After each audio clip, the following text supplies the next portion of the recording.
رمضان ملى الأيام بهجة وفرح الروح والمهجة، وفي مصر يتكلم لهجة ما تلقاهاش في مكان تاني. كل سنة وحضراتكم طيبين، رمضان كريم عليكم وعلى كل أقرانكم وحبايبكم وأسركم وعائلاتكم. النهاردة مش بس شهر رمضان الكريم اللي لسه مكملين، والحقيقة إن هو جري. يعني احنا امبارح كانت أول ليلة من ليالي القدر اللي احنا بنتحرى فيها ليلة القدر، والحقيقة احنا في العشر الأواخر من شهر رمضان المبارك، وكمان في مناسبة سعيدة جدا وهو عيد الأم.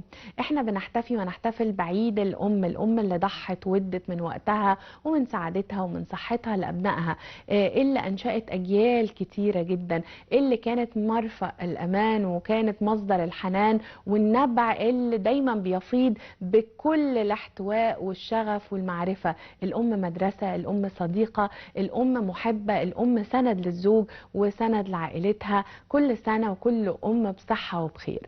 وبما أننا النهاردة بنتكلم عن الأم، فمش هنلاقي أحلى ولا أجمل من ضيفتنا الكريمة اللي فعلا كانت بحق أم مثالية.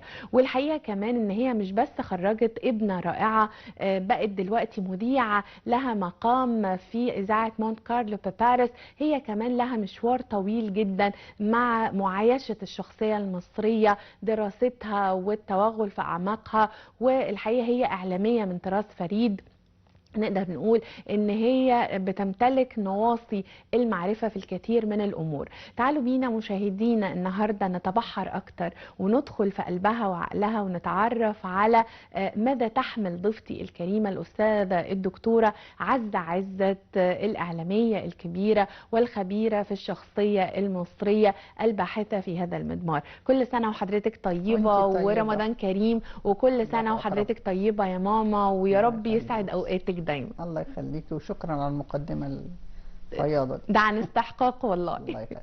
مشاهدينا اسمحوا لنا نذهب لفاصل قصير ونعود اللقاء بحضراتكم. لما نرجع هنبدأ على طول رحلتنا مع الأستاذة الدكتورة عزة عزت. خليكم معنا.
مشاهدينا برحب بحضراتكم مرة تانية، ونبدأ معاكم مشوارنا ورحلتنا النهاردة ومثقف في رمضان. الأستاذة الدكتورة عزة عزت لها باع طويل في مجال الإعلام، ولها باع طويل أيضا في دراسة الشخصية المصرية. تعالوا نبدأ من البداية. لما الأم تبقى جزائرية والأب مصري، فهي دلوقتي عندها في البيت كده جامعة الدول العربية. والجميل والأحلى كمان لما تبقى ضيفتي الكريمة طفت وجابت الدول العربية، فتعرفت على ثقافات وأفكار وعادات وتقاليد مختلفة. يمكن الثقافة العربية بتتشح ببعض الصفات العامة والرائعة، ولكن بيظل لكل منطقة وكل دولة وكل مكان في العالم العربي له مواصفات خاصة وسمت خاص. برحب بحضرتك مرة تانية، منورة الدنيا كلها.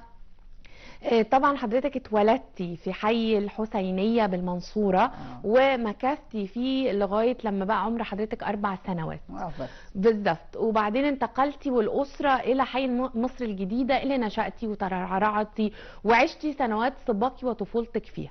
تفتكري إيه عن رمضان في حي مصر الجديدة؟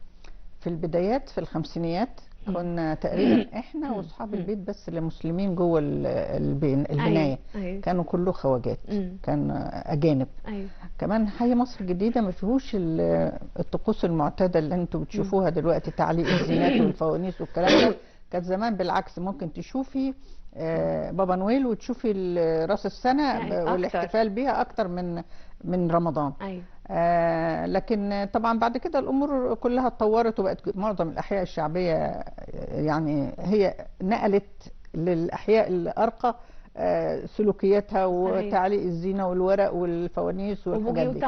وبعدين بس كمان والدتي كانت حريصه قوي ان احنا مثلا ما نخرجش الشارع، ففكره ان انا امسك نجيب فوانيس، الفوانيس القديمه الصفيح دي بالشمعه، ازاز وصفيح وشمعه، وتحرق ايدينا وكل الحاجات المعتاده دي، بس ما نخرجش في الشارع. نطلع السطوح نلعب على السلم بيها، لكن ما نمشيش في الشوارع. كان في خوف شديد على كان حضرتك لا مامتي كانت شديده، ما كانتش بتسمح طيب بالكلام ده. احنا النهارده بنحتفل بعيد الام، عايزه اعرف ام حضرتك الجزائريه ايه اللي ربته فيكي، ايه اللي ورثتيه منها، والاستاذه الدكتوره عزة عزت ماذا اورثت لابنتها؟ والله هو والدتي طبعا كانت اسطوره، لانها كانت ربتنا احنا لوحدينا، احنا الاربع بنات لوحدينا، فكانت قصه كفاح حقيقيه يعني. وتنازلت عن حاجات كتير جدا، هي بنت ناس قوي والظروف الماديه ما ساعدتهاش، فكانت بتربينا في وقت عصيب. فالحقيقه يعني دي يتعمل لها تمثال، مش ده رايي، لكن لا، معظم المحيطين بيها كانوا فعلا بيشيدوا بدورها.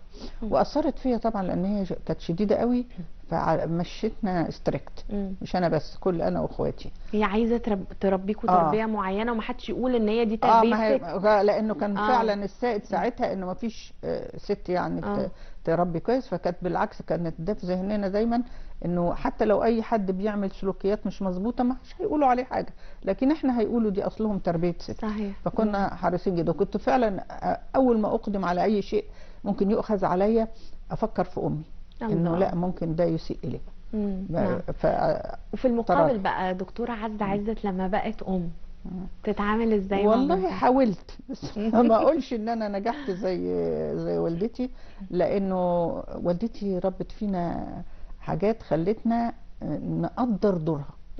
انا ما لقيتش ده، يعني بنتي ما قدرتش دوري الحقيقه. بس اللي يمكن الميزه الوحيده اللي خدتها مني هي مثقفه جدا، لدرجه يعني احيانا الناس كانوا يسالوني انت مثقفه زيها، اقول هو مين اللي زي مين بالظبط. بس طبعا ساعات الثقافه دي بتخلي البني ادمين يشطحوا جامد يعني.